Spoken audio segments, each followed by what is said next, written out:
Reporting for duty, ReutersJames. Lawler. Duggan. Kellyanne Conway is a woman of many talents. Currently counselor to Donald Trump, she was previously his campaign manager, and also briefly stumped for Ted Cruz. Conway's primary expertise is in polling. She founded and for many years ran her own polling company, called the Polling Company, but none of that holds a candle to her next assignment in the Trump administration opioid czar.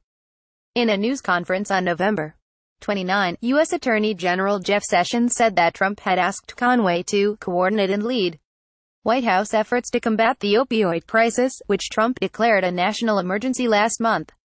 What qualifies Conway to tackle a complex multi-billion-dollar problem that's currently killing 142 Americans a day? That remains unclear, but we do know a few things about Conway's feelings on the issue. Here's a brief, and I mean brief, history of her comments on it. It's a war, and we're losing.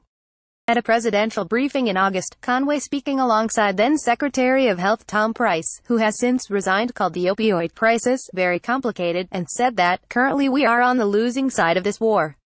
We are a nation that consumes legal and illegal drugs at a very high and alarming rate, Conway said, adding that most of the work is currently being done at the state and local levels.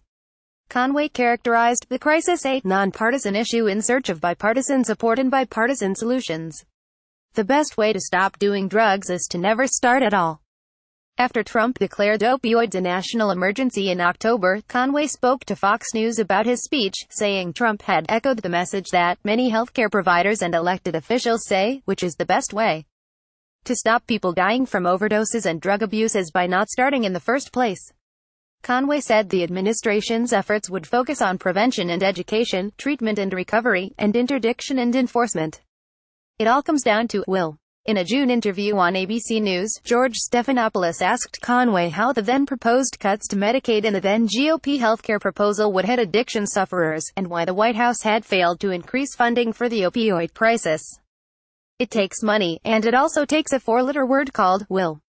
Conway replied. The remarks prompted outrage. Massachusetts Senator Ed Markey said Conway should be ashamed of herself for suggesting that those suffering from substance abuse disorders should simply have more will, and called the comments a death sentence for addicts.